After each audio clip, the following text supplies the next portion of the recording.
మనం ప్రతి సంవత్సరం ఉగాది పచ్చడి తింటాం. 6 రుచులు అంటాం. బాగుంది అంటాం. కానీ ఎప్పుడైనా ఆలోచించారా?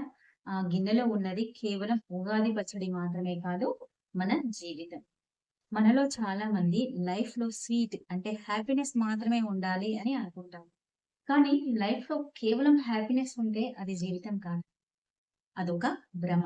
ఈరోజు నేను మీకు 'లక్ష్మి' అనే ఒక సామాన్య గృహిణి కథ చెప్పబోతున్నాను.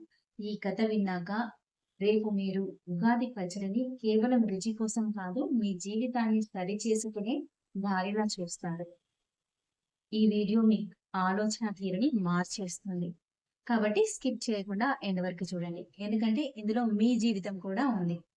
లక్ష్మి మన ఇంట్లో ఉండే అమ్మలాగే, అక్కలాగే ఒక సామాన్యమైన మనిషి. 2 పిల్లలు, బిజీ హస్బెండ్. బయటికి అంతా బాగున్నట్టు కనిపిస్తోంది. కానీ లోపల లక్ష్మికి ఒకటే వెలితి. ఎంత చేసినా ఎవరికీ తృప్తి లేదు. తను అనుకున్నది ఏదీ జరగటం లేదు అనే బాధ. సరిగ్గా ఉగాది రోజు తను పచ్చడి కలుపుతూ ఉంటే ఆమె కూతురు అక్షర వచ్చి పక్కన కూర్చుంది. అమ్మా, అది అంత చేదుగా ఉంది కదా, ఎందుకు వేస్తున్నావు? అది వేయకపోతే పచ్చడి ఇంకా బాగుంటుంది కదా అని అడిగింది. అమ్మా అక్షర, చేదు లేకపోతే పచ్చడికి విలువ లేదు. మన జీవితంలో కష్టాలు కూడా ఈ వేప పువ్వు లాంటివే. మనకి కష్టం వచ్చినప్పుడు నాకే ఎందుకు అని ఏడుస్తాం. కానీ ఆ కష్టమే నిన్ను లోపల స్ట్రాంగ్గా మారుస్తుంది. ఎండ దెబ్బ తగిలితేనే కదా చల్లని నీడ విలువ తెలిసేది. నీ లైఫ్లో వచ్చే ఫెయిలియర్స్, నిన్ను ఎవరో అన్న మాటలు, ఇవన్నీ చేదు అనుభవాలే. కానీ అవే నిన్ను రేపు గెలిచే మనిషిలాగా నిలబెడతాయి. కష్టాలు మనల్ని బ్రేక్ చేయటానికి రావు. మీరు ఎంత గట్టివారో మీకు చూపించడానికే వస్తాయి. తర్వాత లక్ష్మి బెల్లం వేస్తూ ఉండగా ఆవిడ కొడుకు అజయ్ వచ్చాడు. అమ్మా, బెల్లం ఎక్కువగా వేయి, నాకు తీపి అంటే ఇష్టం. అప్పుడు లక్ష్మి ఇలా చెప్పింది. తీపి ఇష్టమే నానా, కానీ జీవితం మొత్తం తీపిగా ఉంటే అది డయాబెటిస్ లాంటిది. అంటే ఎప్పుడూ సంతోషమే ఉండాలి, ఏ కష్టం రాకూడదు అనుకుంటే మనం సోమరిపోతులం అయిపోతాం. విజయం తాలూకు కిక్ పోతుంది. అన్నీ ఉన్నవాడికి ఏదో కొత్తగా అనిపించదు. అందుకే దేవుడు మనకి సంతోషంతో పాటు మిగతా రుచుల్ని కూడా ఇచ్చాడు. సంతోషం అనేది డెస్టినేషన్ కాదు, అది ఒక ప్రయాణం. కష్టపడి సాధించినప్పుడు వచ్చే తీపి వేరు, ఊరికే వచ్చే తీపి వేరు. పులుపు అంటే మనిషికి ఇష్టం లేకపోయినా జరిగిపోయే కొన్ని సంఘటనలు. లక్ష్మి జీవితంలో కూడా అలాగే జరిగింది. లక్ష్మి పెళ్లి కాకముందు పెద్ద సాఫ్ట్వేర్ ఇంజనీర్ అవ్వాలి అనుకుంది. కానీ కొన్ని పరిస్థితుల వల్ల ఇంట్లోనే ఉండాల్సి వచ్చింది. అది ఆమెకి మొదట్లో చాలా పుల్లగా అనిపించింది. లక్ష్మి ఇలా చెప్తోంది. జీవితం మనం రాసుకున్న స్క్రిప్ట్ ప్రకారం వెళ్ళదు నాన్న. ఒక్కోసారి ఊహించని మలుపులు వస్తాయి. ఆ పులుపుని మనం యాక్సెప్ట్ చేయాలి. లక్ష్మి అప్పుడు బాధపడితే ఈరోజు ఇంత మంచి ఫ్యామిలీ ఉండేది కాదు. చేంజ్ని ఎవరైతే ప్రేమించగలరో వారే లైఫ్ని ఎంజాయ్ చేయగలరు. వగరు, ఇది ఒక వింత రుచి.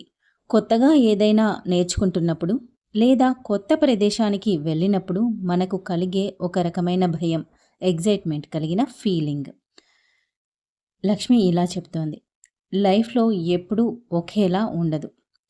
కొత్త విషయాల్ని నేర్చుకోవాలి. కొత్తదనం ఇచ్చే వగరు రుచి మన మెదడుని షార్పుగా ఉంచుతుంది. భయపడితే, ఆగిపోతే జీవితం చప్పబడిపోతుంది. తర్వాత లక్ష్మి కారం యాడ్ చేస్తూ ఇలా చెప్పింది. కారం అంటే కోపం, పట్టుదల. కోపం ఉండాలి, కానీ అది పచ్చడిలో కారంలాగే ఉండాలి. తక్కువైతే రుచి ఉండదు, ఎక్కువైతే నోరు మండిపోతుంది. నీ మీద ఎవరైనా అన్యాయం చేసినప్పుడు కోపం రావాలి, కానీ ఆ కోపంలో ఎదుటివారిని హర్ట్ చేసే మాటలు అనకూడదు. నీ కోపాన్ని నీ సక్సెస్కి ఇంధనంలా వాడుకోవాలి. కోపం వచ్చినప్పుడు రియాక్ట్ అవ్వకండి, రిజల్ట్తో రెస్పాండ్ అవ్వండి. తర్వాత ఉప్పు యాడ్ చేస్తూ ఇలా చెప్తోంది లక్ష్మి. అన్నింటికంటే ముఖ్యమైనది ఉప్పు. ఇది కనిపించదు. కానీ ఇది లేకపోతే ఏదీ బాగుండదు. అదే మన బంధాలు, రిలేషన్‌షిప్స్. అమ్మ, నాన్న, ఫ్రెండ్స్ వీళ్ళు ఉప్పు లాంటి వాళ్ళు.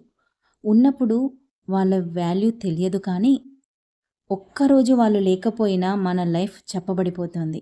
చూసారుగా, ఉగాది పచ్చడి అంటే కేవలం 6 రుచులు మాత్రమే కాదు, మన 6 ఎమోషన్‌ల బ్యాలెన్స్. మీ లైఫ్‌లో ఏ ఎమోషన్ ఎక్కువైనా, తక్కువైనా దాన్ని మీ జీవితంలో ఎదగడానికి ఉపయోగపడేలా మలుచుకోండి. ఈ ఉగాదికి ఒక ప్రామిస్ చేద్దాం. మీకు ఏ ఎమోషన్ వచ్చినా దాన్ని గుర్తించండి, గౌరవించండి. మీకు బాధ వస్తే ఏడవండి, కోపం వస్తే పని చేయండి, సంతోషం వస్తే నలుగురితో పంచుకోండి. చివరిగా ఒక్క మాట, జీవితంలో సమస్య ఎమోషన్స్ కాదు, ఆ ఎమోషన్స్‌ని బ్యాలెన్స్ చేయలేకపోవటమే అసలు సమస్య. ఈ వీడియో మీకు నచ్చితే లైక్ చేయండి. ఎవరికైనా యూజ్ అవుతుంది అనుకుంటే షేర్ చేయండి. మీ అమూల్యమైన అభిప్రాయాన్ని కామెంట్ బాక్స్‌లో తెలపండి. నా ఛానల్‌ని సబ్స్క్రైబ్ చేసుకోండి. అందరికీ ఉగాది శుభాకాంక్షలు. నేను మీ సుస్మిత, ఎమోషనల్ వెల్‌నెస్ కోచ్.